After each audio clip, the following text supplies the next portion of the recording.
보겠습니다. 신약성경 베드로전서 1장 3절에서 6절까지 말씀입니다.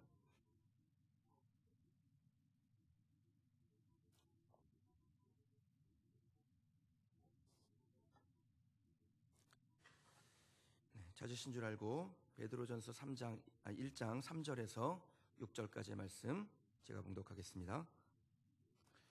우리 주 예수 그리스도의 아버지 하나님을 찬송하리로다. 그의 많으신 긍휼대로 예수 그리스도를 죽은 자 가운데서 부활하게 하심으로 말미암아 우리를 거듭나게 하사 산 소망이 있게 하시며 썩지 않고 더럽지 않고 쇠하지 아니하는 유업을 있게 하시나니 곧 너희를 위하여 하늘에 간직하신 것이라. 너희는 말세에 나타내기로 예비하신 구원을 얻기 위하여 믿음으로 말미암아 하나님의 능력으로 보호하심을 받았느니라. 그러므로 너희가 이제 여러 가지 시험으로 말미암아 잠깐 근심하게 되지 않을 수 없으나 오히려 크게 기뻐하는도다. 아멘. 부활로 임하는 세 가지 축복이라는 제목으로 부활주일 하나님의 말씀 증거하도록 하겠습니다. 어느 날 그 3대 독자를 잃어버린 한 어머니가 석가모니를 찾아가서 죽은 자기 아들을 좀 살려달라고 간절하게 애원을 했습니다. 석가모니가 물끄러미 쳐다보다가 다음과 같이 말을 합니다. 부인, 내가 당신의 아들을 살려주겠습니다. 그러나 조건이 하나 있습니다. 저 동네에 가서 씨앗을 하나 가져와야 합니다. 그런데 그 씨앗은 누구도 죽음의 고통을 당해보지 않은 집에서 그 씨앗을 구해오면 그 아들을 살려주겠습니다. 그러니까 이 어머니가 한 가닥의 희망을 품고 이 집 저 집 다니면서 씨앗을 구하려고 했으나 다 헛것이었어요. 씨앗을 구할 수가 없는 거예요. 왜냐하면 어느 집이건 간에 죽음의 그 고통을 슬픔을 당해보지 않은 집이 없었기 때문입니다. 돌아와서 그런 씨앗은 구할 수가 없었다고 그렇게 말하자 석가모니가 다시 말하기를, 그렇죠. 죽음의 슬픔이란 뭐든지 모든 인생에게 다 임하는 것인데 어찌 그대 아들이라고 피할 수 있겠습니까? 이렇게 말했다는 겁니다. 그럼 세상의 종교, 사상, 가치는 여기서 끝이 납니다. 어떤 성인도 어떤 영웅호걸도 죽음 앞에서는 속수무책입니다. 대부분의 사람들은 죽음을 두려워하고 그 죽음에 대해서 얘기하는 것조차 싫어합니다. 그러니까 죽음에 대해서 초월하게 받아들일 수 있는 것만으로도 그 사람은 정말 대단한 사람, 위대한 사람이 될 수 있어요. 대부분의 사람은 죽음에 대해서 얘기하는 것도 싫고 그 죽음을 받아들이지 않습니다. 할머니들이 하는 세 가지의 거짓말이 있는데요. 첫 번째가 늙으면 죽어야지 이겁니다. 두 번째가 우리 며느리는 착해 이거예요. 세 번째는 나는 서운한 거 그런 거 없어 이겁니다. 할머니들이 나는 더 이상 여한이 없어, 늙으면 죽는 거지 뭐 이렇게 했어도 그럼 꼭 아니에요 할머니 오래 사세요 그렇게 얘기하셔야 돼요. 괜히 그렇죠 할머니 뭐 이 땅 살아봐야 고생이고 얼른 천국 가시는 게 좋죠 그러면은 딱 맞는 소리 하고 처맞기 십상입니다. 인간에게 죽음이라는 거는 이게 피할 수 없는 거죠. 누구나 죽습니다. 그러나 예수님께서는요 스스로 그 사망 권세, 죽음의 권세를 이기시고 부활하셨을 뿐 아니라 죽음 당한 이들에게 생명을 나누어 주시는 분인 줄 믿습니다. 예수님 살아계셨을 때도 그 생명을 나누셨죠. 나사로에게, 나인성 과부의 아들에게 생명을 나눠주셨습니다. 근데 그 육체의 죽음에서 잠시 건진받는 것, 그거 이상의 것이 사실 예수님으로부터 나오죠. 그게 뭡니까? 우리가 육체가 죽으나 그 육으로 다시 살고 우리의 영이 살아 영원한 생명, 영생을 누리게 된다라는 겁니다. 그게 예수님께서 시대를 초월하여 하나님의 백성들에게 주시는 부활의 선물입니다. 그럼 기독교에 두 기둥이 있는데 그것이 무엇이냐면 십자가와 부활입니다. 십자가와 부활이 바로 기독교의 중요한 두 가지의 기둥이에요. 이 두 기둥 위에 기독교가 세워지는 것입니다. 십자가를 말하지 않는 기독교는 기독교 아닙니다. 그리고 십자가만 말하는 기독교도 기독교가 아닙니다. 반드시 기독교는 십자가와 부활을 같이 말해야 되는 것입니다. 시인이었던 괴테가 말하기를요, 사람이 아무리 성공의 그 정상에 선다 할지라도 죽고 다시 산다는 진리를 알기까지 그는 처량한 신세일 뿐이다 이렇게 말했습니다. 세상적으로 성공하고 높은 지위에 오르고 많은 재물을 갖고 존경받는 명예를 얻어도 부활을 깨닫지 못하면, 죽고 다시 살아난다라는 사실을 발견하지 못하면 그 사람은 처량한 나그네 신세라는 거예요. 어디서 와서 왜 살다가 어디로 가는지도 모르고 방황하다가 죽을 때, 아, 인생이 무상하네, 그리고 한 줌의 흙으로 돌아가는 그러한 처량한 신세라는 것입니다. 그러나 저와 여러분들은 아니죠. 우리는 십자가도 알고 부활도 아는, 세상이 가지지 못한 것을 가지고 있는 하나님의 선물을 받은 사람인 줄 믿습니다. 세상의 모든 것을 다 더해도 하나님께서 우리에게 주신 이 부활과 비교할 수 없는 것입니다. 우리는 세상의 그 무엇과도 비교할 수 없는, 그 모든 것을 다 더한 것과도 비교할 수 없는 선물을 가지고 있는 사람들입니다. 이 세상의 모든 것이 소멸한 이후에도 유일하게 남는 것이 뭡니까? 하나님께서 우리에게 부활하신 주의 백성들에게, 부활하는 주의 백성들에게 주신 영생이 남는 거예요. 그것을 가지고 있는 사람들이 있기 때문에 우리는 이 세상 가운데서 그 누구보다도 행복하게 살아가는, 행복을 아는 사람인 줄 믿습니다. 그것이 얼마나 큰 복인지 아는 사람만 알고 받는 사람만 누릴 수 있습니다. 교회 사람들이 와도요, 교회 안에도 그 부활의 능력이 무엇인지, 부활의 기쁨이 무엇인지 모르는 사람은 그 부활의 기쁨과 능력을 누리지 못하고 사는 것입니다. 그러나 저와 여러분들은 부활을 알고 부활의 기쁨을 얻고 그 부활의 능력을 누리며 사는 하나님의 백성들이 되시기를 주님의 이름으로 축원합니다.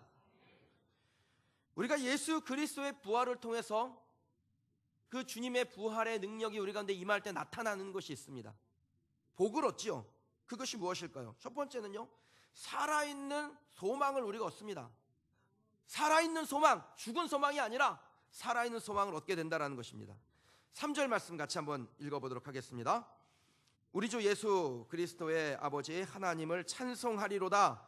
그의 많으신 긍휼대로 예수 그리스도를 죽은 자 가운데서 부활하게 하심으로 말미암아 우리를 거듭나게 하사 산 소망이 있게 하시며, 아멘.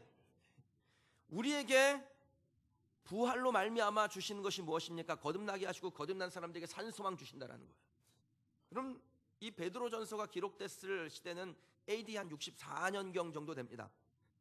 그 유명한 네로 황제가 막 기독교를 박해하기 시작할 때예요. 그러니까 그 전까지는 기독교가 박해받지 않았습니다. 그런데 이 네로 황제 때부터 본격적으로 박해가 임하기 시작하는 겁니다. 그럼 박해가 이 네로 황제 때부터 이제 본격적으로 시작되지만, 네로 황제보다 더 심각하게 박해라는 왕들이 막 질비하게 나타납니다. 도미티아누스 황제 때는요, 엄청난 박해가 된 대대적인 박해가 일어났어요. 그런데 박해라는 것도 자꾸 받다 보면은 이게 견딜 만한 내성이라는 게 생기죠. 근데 그 당시의 백성들 막 AD 64년경에 박해가 시작될 때는 안 받던 거 받는 거예요. 그러니까 그럼 처음 받아보는 박해가 얼마나 이 기독교인들에게 무서운 일이고 심각하고 두려운 일이었겠습니까?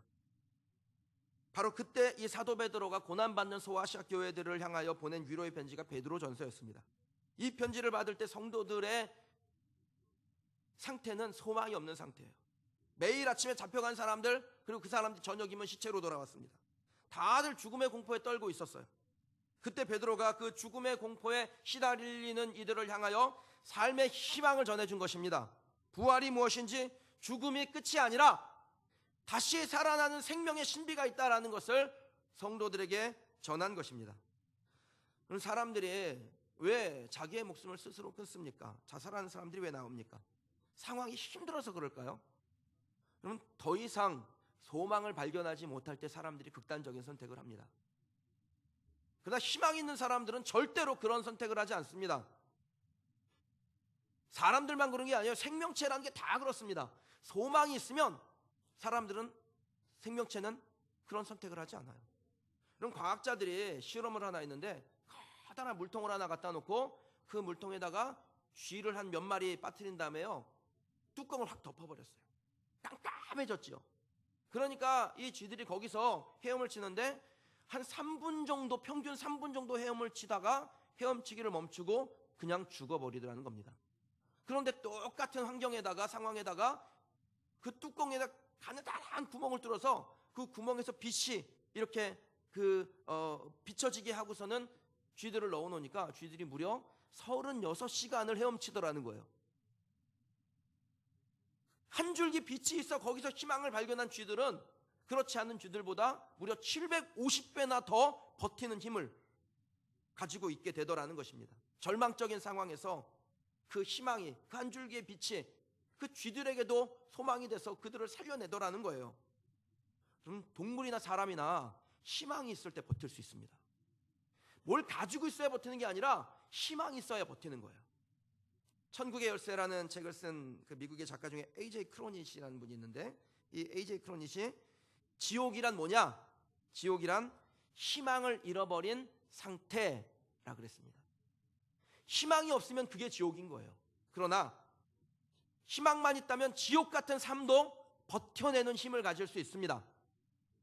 전 저와 여러분들이 예수 그리스도 희망, 산, 소망이신 그 주님으로 말미암아 상황이 어떻든, 여러분이 육체적으로, 경제적으로, 사회적으로, 관계적으로 무슨 문제가 있든 버텨내는 힘을 갖기를 주님의 이름으로 축원합니다.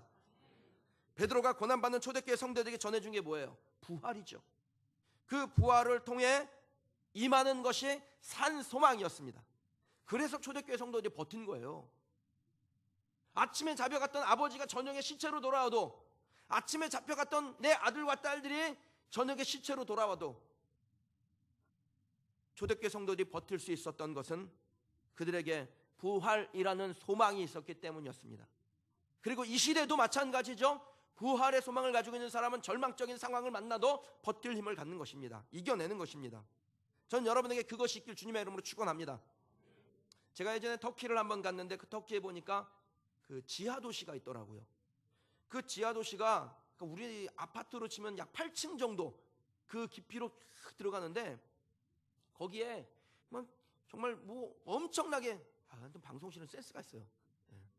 저걸 테링쿠유라고 하는데, 이 지하도시가 막 깊이로 내려가면서 계속 거미줄처럼 그 작은 방들을 막 만들어 놓고 통로를 만들어 놨습니다.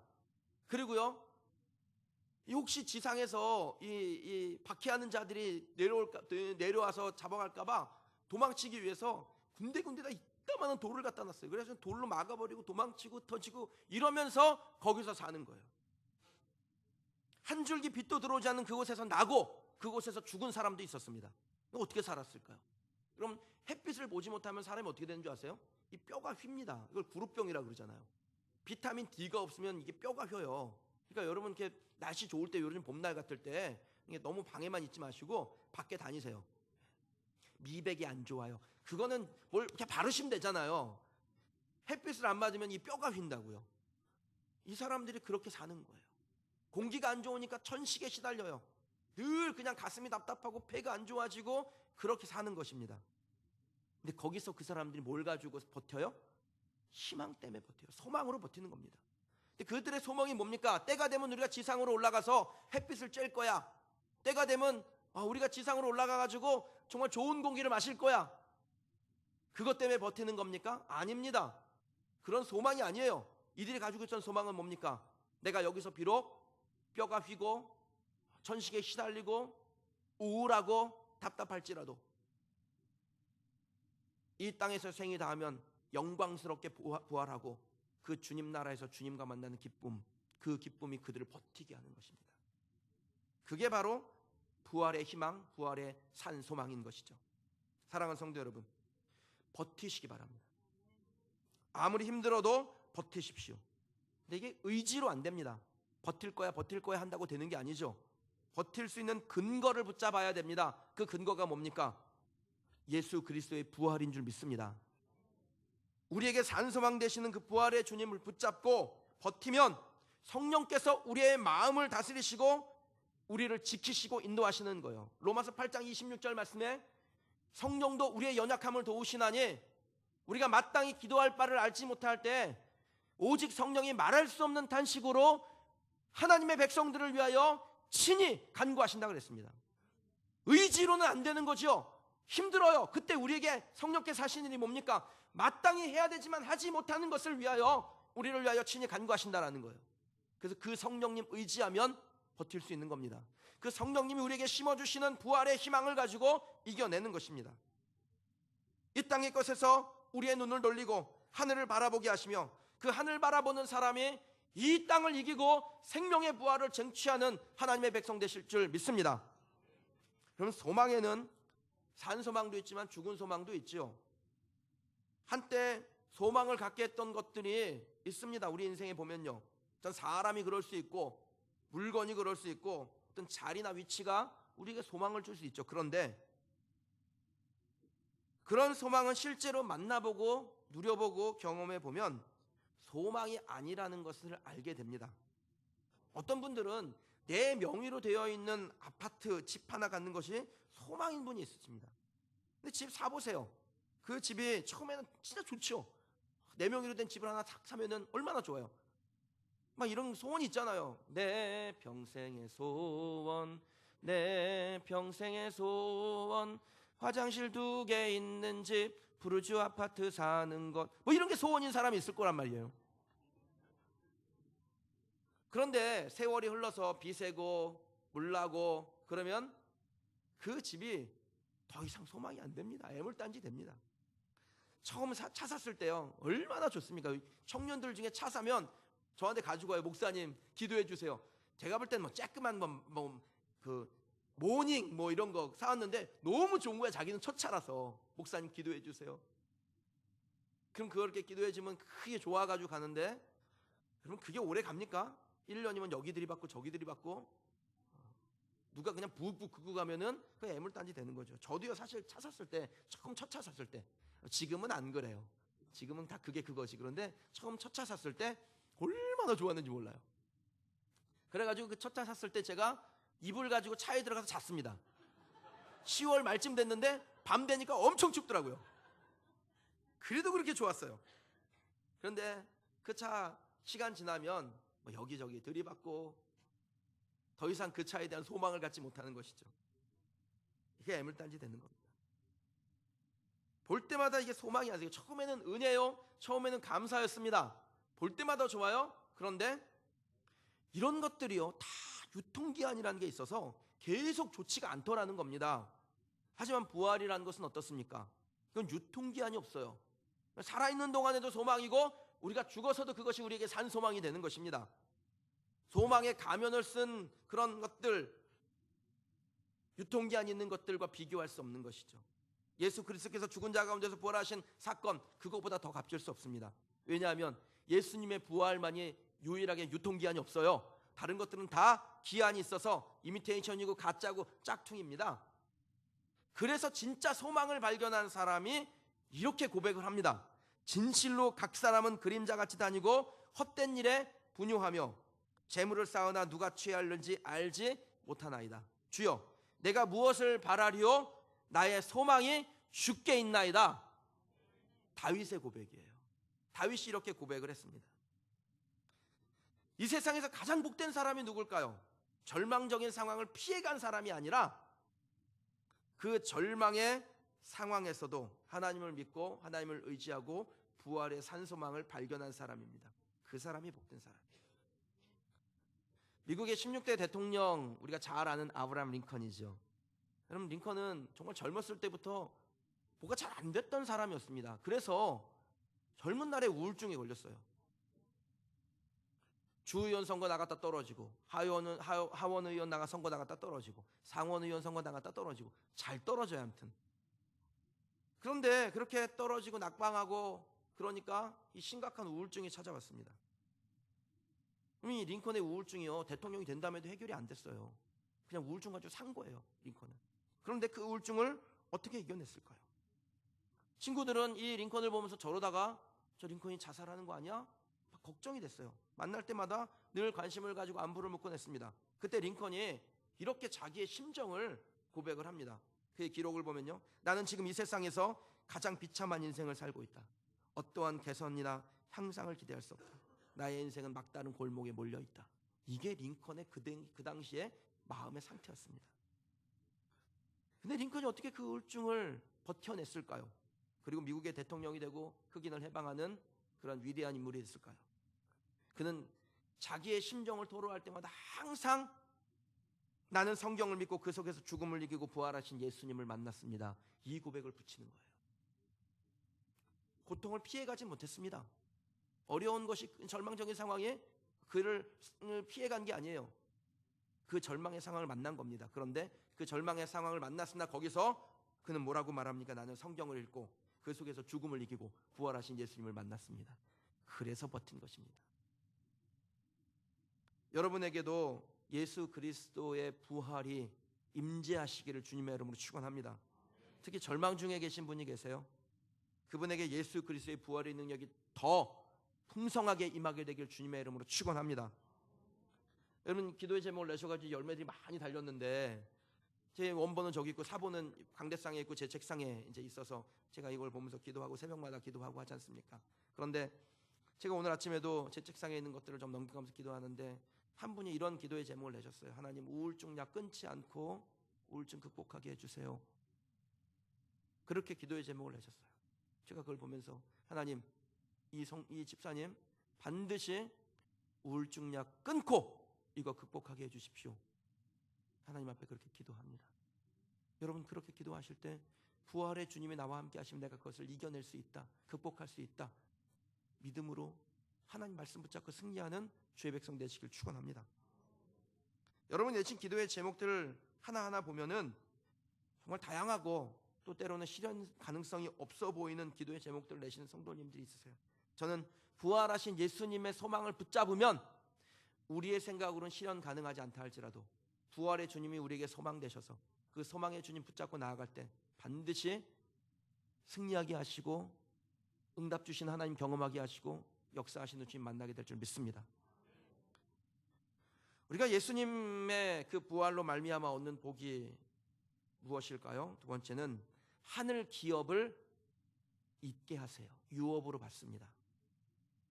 4절 말씀 같이 한번 보겠습니다. 썩지 않고 더럽지 않고 쇠하지 아니하는 유업을 잊게 하시나니 곧 너희를 위하여 하늘에 간직하신 것이라. 아멘. 그럼 이 세상에 많은 사람들이 기업을 가지고 있기는 합니다. 그런데 그 기업이라는 게 얼마 못 가서 사라져 버리죠. 우리나라에서 제일 좋은 기업 뭡니까? 삼성전자입니까? 삼성전자가 50년 후에 존재할 확률보다 사라질 확률이 높습니다. 없어질 수 있는 확률이 더 높아요.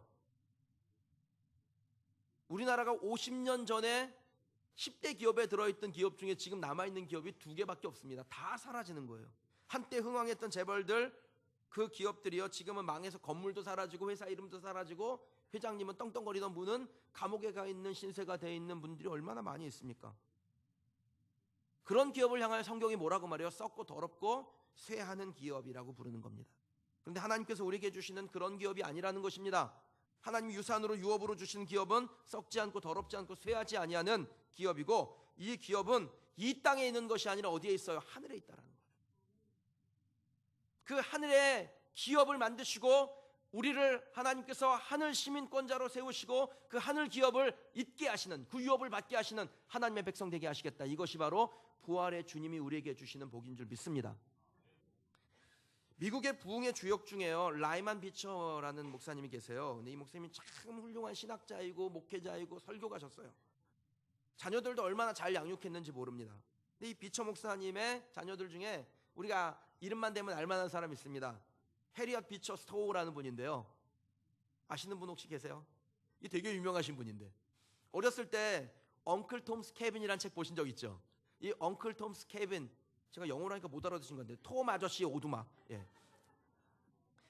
이 책을 쓰신 분이 바로 라이만 비처 목사님의 딸인 해리엇 비처 스토우라는 사람입니다. 유명한 사람이죠. 이분 때문에 흑인해방 운동이 일어나게 되고 그래서 흑인해방의 어머니라고 불려주는 분이세요. 그렇게 자녀들을 잘 양육하고 훌륭한 인물들로 키우고 위대한 선신학자가 되고 설교가고 목회자로 살았던 이 라이만 비처 목사님이요 정말 목소리도 들리지 않을 만큼 노쇠해졌을 때 그분의 아들이 담임하는 교회에서 간증을 한 적이 있습니다. 그 간증을 했는데 사람들이 정말 감동을 받았어요. 그 간증의 한 부분을 여러분에게 좀 읽어드리겠습니다. 여러분, 나는 지난 수년 동안 지상에서 천상으로 이사 준비를 하고 있었습니다. 이렇게 읽으면 안 돼요. 여러분, 나는 지난 수년 동안 이렇게 읽는 거예요. 그러니까 이렇게 읽는다고 생각하고 들으세요. 시력도 하늘로 올라갔고 청력도 대부분 올라갔습니다. 체력도 거의 운반이 끝났으며 목소리도 지금 하늘로 올라가고 있습니다. 이제 나는 저 천국의 아름다운 저택을 장만하고 거기로 이사할 겁니다. 이 지상에는 아무것도 남을 것이 없습니다. 얼마 있지 않아 나는 완전히 하늘로 올라갈 겁니다. 나는 언제나 이 땅의 집보다 저 하늘에 있는 집을 동경하며 살았습니다. 하늘 기업이 무엇인지를 알고 산 분이셨습니다. 사랑하는 성도 여러분, 우리가 이 세상에 산다 해도 수백 년, 수천 년 사는 거 아닙니다. 이 세상에서의 세월이 끝나면 반드시 그 다음 생이 준비되어 있습니다. 거기에 가야죠. 우리가 이혼을 했어도, 재물이 없어도, 사별을 했어도, 뭐 사업이 어려워도, 누가 알아주지 않아도, 그래서 힘들어도 이 땅의 것은 좋든 나쁘든 그냥 놓고 가는 겁니다. 얼마 하면 끝나는 거예요. 그러므로 곧 끝날 이 땅에 뭔가를 남겨두려고 애쓰는 것은 부질없는 짓입니다. 우리의 재산도, 우리의 재능도, 내가 꿈꾸던 것도 이 세상에서 누리고 끝내는 거예요. 그럼 그거 하늘로 옮겨야 되는 것입니다. 여러분 오해하지 마세요. 그냥 그래서 대충 살라는 게 아니에요. 학생들은 공부도 하지 말고, 직장인들은 회사 나가지 말고, 뭐 그냥 간신히 밥만 먹고 살면 되지, 이게 아니라 여러분들이 이 땅에서 만들고 누리고, 그리고 하나님께서 여러분에게 주시는 것들을 얻을 때 그것이 하늘의 상급을 쌓는 일에 쓰임 받기를 원한다라는 것입니다. 이사 준비 잘하는 성도들이 되시길 축복합니다. 부동산 중개는 제가 해드리겠습니다. 땅과 하늘을 연결하는 건 제가 늘 하나님의 말씀으로 여러분 축복하고 격려해서, 중개는 제가 해드릴 테니까 여러분 이사 준비 잘 하시기 바랍니다. 이 땅의 기업에 마음을 두지 않고 하늘 기업에 마음 두고 사는 성도들이 되시길 주님의 이름으로 축원합니다. 그러면 이 땅의 것에 매이지 않게 되고요, 전전긍긍하지 않게 되고 쩔쩔매며 사는 것이 아닙니다. 도리어 이 땅의 것을 자유롭게 누리고 사는 거예요.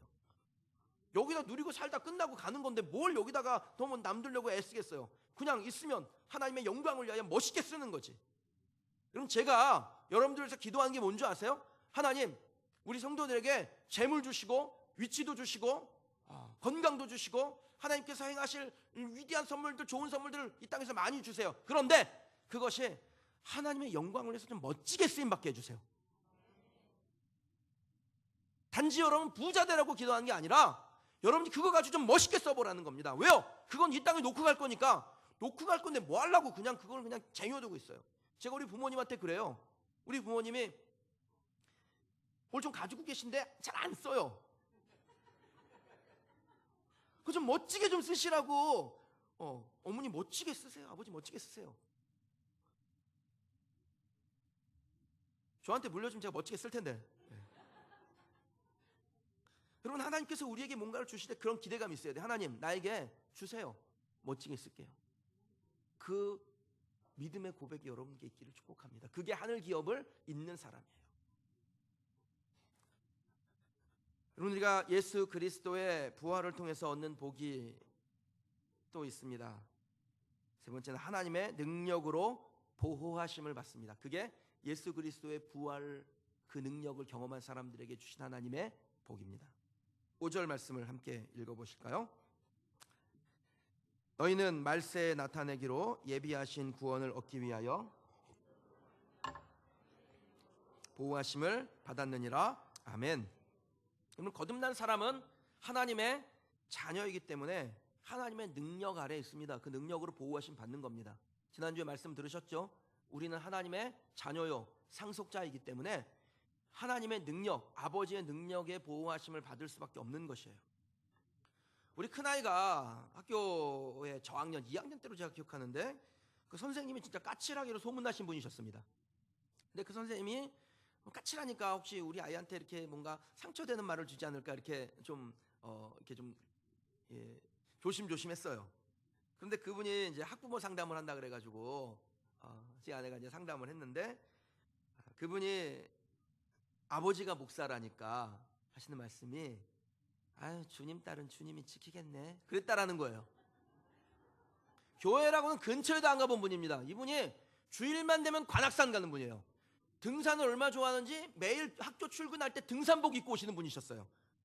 그런데 주일날 관악산 가는 그분도 주님 딸은 주님이 지킨다는 걸 아는데, 매주일 교회에 오시는 여러분들이 주님 딸을, 주님 아들을 주님이 지킨다는 사실을 몰라서 해야 되겠습니까?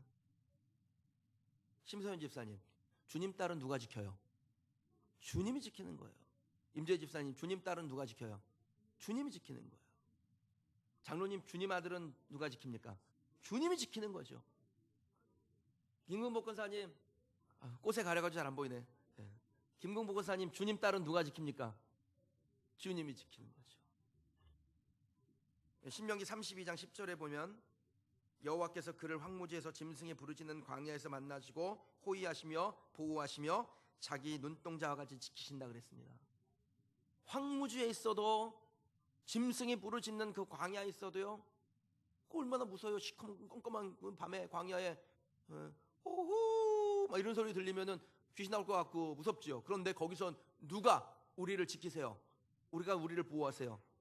여호와께서, 주님께서 자기의 눈동자와 같이 지키신다 그랬습니다. 사랑하는 성도 여러분, 부활을 믿고 사는 주님의 자녀 여러분, 하나님이 반드시 우리를 보호하실 줄 믿습니다. 사고와 위험에서 보호하시고 죄악으로부터 보호하시고 마귀의 조롱과 비난으로부터 우리를 지키시고 보호하시는 것입니다. 하나님은 우리를 온전하게 지키시는 분인 줄 믿습니다. 방패처럼 보호하시고 산성처럼 보호하시고 요새요 피난처가 되어주실 줄 믿습니다. 이 주님의 능력이 저와 여러분을 모든 영역에서 지키고 보호하시고 인도하실 줄 믿으시길 주님의 이름으로 축원합니다. 여러분, 하나님께서 우리를 보호하실 때 몇 가지 특징이 있어요. 꼭 기억하셔야 되는데, 저를 한번 따라 하시죠. 일관성, 지속성, 무조건적. 그럼 하나님은 우리를 보호하시는데요, 일관적으로 보호하세요. 그러니까 그 사람이 한번 정해지면, 하나님의 자녀라 되면 그 자녀에게 하나님께서 그냥 계속해서 가시는 겁니다. 처음에는 이 자녀가 참 좋았는데 더 좋은 자녀가 나왔어요. 그러면은 너는 컷 오프. 그리고 일로 가는 게 아니에요. 우리는 국회의원이 아니에요. 컷 오프 안 됩니다. 하나님께서 한번 정하시면 일관성이 있어요. 거기다가 하나님은 그렇게 정하신 자녀에게 하나님의 사랑을 주시는데 그 사랑의 양이 줄었다 늘었다 하지 않습니다. 부모들은 그럴 수 있어요. 기분 좋으면 자녀가 좀 잘못해도 마음이 되게 넉넉해지죠. 고경아 집사님, 넉넉해지잖아요. 우리가 막 자녀가 막 이렇게 말썽을 부려도 마음이 넉넉해지니까, 아유, 남자는 그런 거야 막 이러면서 넘어가는데, 마음이 넉넉하지 않을 때는 어떻게 됩니까? 뭐 쬐끄만 실수만 해도 그냥 야단치는 거죠. 근데 하나님은 그러지 않으신다는 거예요. 하나님은 늘 일관적이고 지속적이고 또 무조건적이에요. 혹시 자녀가 실수했어도 조건 달지 아니하고 무조건적으로 사랑하시는 겁니다. 이 하나님의 보호와 능력이 여러분에게 있는 줄 믿으시길 주님의 이름으로 축원합니다. 말씀을 뵙겠습니다. 영국의 그 유명한 대학이죠. 옥스퍼드 대학의 역사학 교수였던 토마스 아놀드라는 사람이요, 평생 동안 그 사람의 역사, 인류의 역사를 연구하고 나서 최종적인 결론을 이렇게 정리했습니다. 하나님께서 우리 인간에게 베푸신 역사 중에서 가장 분명한 역사는 예수 그리스도가 죽으셨다가 다시 살아나셨다는 사건이다. 인류 역사 가운데 이것만큼 분명하고 완전한 사실을 보지 못했다. 모든 역사 가운데 가장 확실한 표적은 바로 예수께서 죽음에서 부활하신 사건이다. 여러분, 우리가 살아가고 있는 역사가 누구 겁니까? 여러분 거 아닙니다. 이 역사는 그리스도 예수님 거예요. 근데 그 예수님이 이 인류의 모든 역사를 만들어 가실 때 그 역사에서 가장 아름다운 역사가 뭐냐? 죽었다가 다시 사신 겁니다. 그게 가장 아름다운 역사예요. 그럼 이 좋은 부활을, 이 감격스러운 부활을 하나님께서 예수님에게만 주신 것이 아니라 예수를 믿는 저와 여러분에게도 주신 줄 믿습니다. 산소망이시며 하늘 기업이시며 영원한 보호가 우리에게 주어져 있는 것입니다. 좋죠? 좋죠? 그럼 그 좋은 것은 전해야 됩니까? 꽁꽁 싸매야 됩니까? 전해야죠. 좋은 것은 전해야 됩니다. 좋은데 전하지 않는다면 둘 중에 하나입니다. 좋지 않은데 좋은 척하거나, 아니면 좋은 건 나만 가져야지 못된 심보를 가지고 있거나. 전 여러분들이 가식적이지도 않고 또 못된 심보를 가지고 있다라고 생각하지도 않습니다. 저와 여러분들은 부활하신 예수님을 만나서 좋고 그 좋은 것을 전하고자 하는 마음을 가지고 있는 분들이시죠. 그래서 그 주님 부활하신 사실 전하며 사는 저와 여러분의 삶이 되시기를 축복합니다. 부활하신 예수님께서 그 부활의 증인으로 처음에 선택한 사람이 누구였냐면 여인들이었습니다. 왜 하필 여인들을 선택했을까요? 마태복음 28장 1절에 보면 안식일이 다 하고 가며 안식 후에 첫날이 되려는 미명에 막달라 마리아와 다른 마리아가 무덤을 보러 왔는데 거기서 예수님을 만나게 돼요. 부활하신 주님 만납니다. 왜 부활하신 예수님을 만난 첫 번째 사람이 증인이 여성들이었을까요? 누가 그러더라고요. 예수님의 부활의 증인으로 여자들을 선택한 것은 여자들이 말이 많기 때문이라고. 참지 못하고 그냥 가서 예수님 부활하셨다고 막 말하는 거죠. 그 소식이 빨리 퍼지는데 가장 효과적인 건 여자들을 선택하는 거야. 그럼 말이 없으신 분도 과묵하신 분도 자기가 경험한 거를 얘기할 때는요 굉장히 리얼합니다. 그럼 한번 대화 나눌 때 보세요. 내가 경험하지 않은 것은요 그냥 뭐 밍숭밍숭하게 말해요. 근데 내가 경험한 거 있잖아요. 경험한 거는 핏대를 토하면서 리얼하게 얘기를 해요. 그럼 우리가 정말 예수님의 부활을 경험했다면 우리의 전파는 리얼할 수밖에 없습니다. 할렐루야. 그럼 올해 한번 제대로 자랑해 보시기 바랍니다. 예수님이 부활하셨다고, 그 예수님께서 내 생의 전환점을 만들어 주셨다고, 예수님 때문에 내가 변했다고, 그것을 자랑하는 여러분 되시길 주님의 이름으로 축복합니다.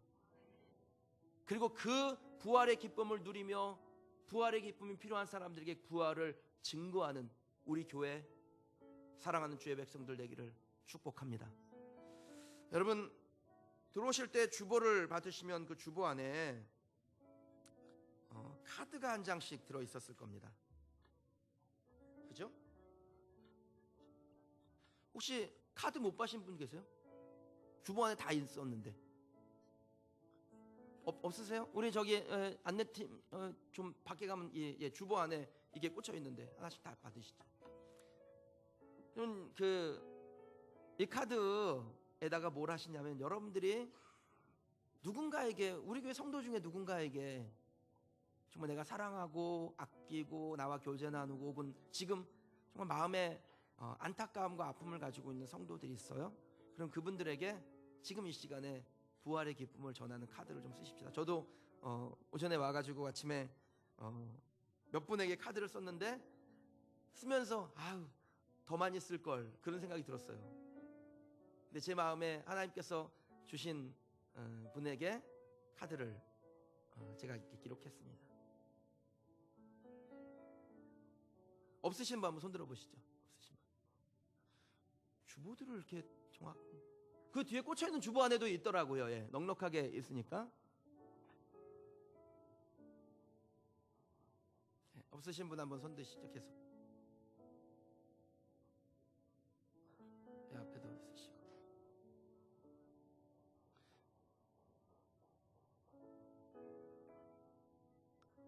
이쪽에도 없으신 분은 손 드세요. 네, 나눠드릴게요.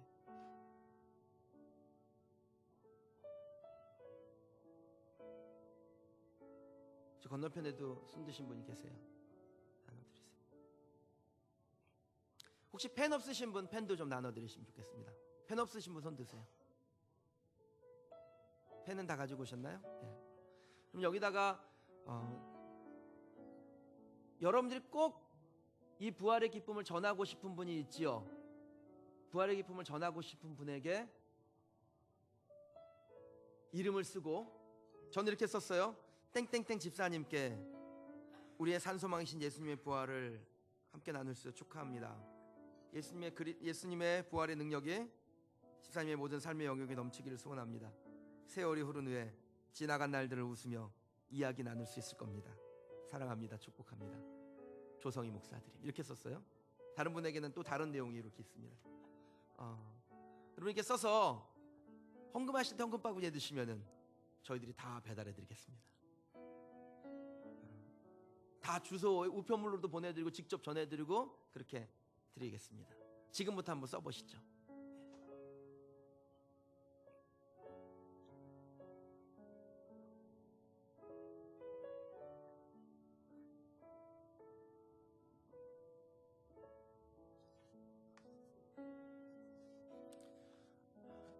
누군가에게 부활의 기쁨을 함께 나눌 수 있다는 것이 얼마나 좋은 일입니까? 그것을 나만 가지고 있지 않다라는 것, 그것을 나눌 수 있다는 것이 얼마나 좋은 일입니까? 얼마나 행복한 일입니까? 여러분의 축복의 메시지를 받은 사람들이 부활의 기쁨, 부활의 능력, 부활의 생명 얻게 될 줄 믿습니다. 그렇게 기대하시는 여러분 되시길 기대합니다.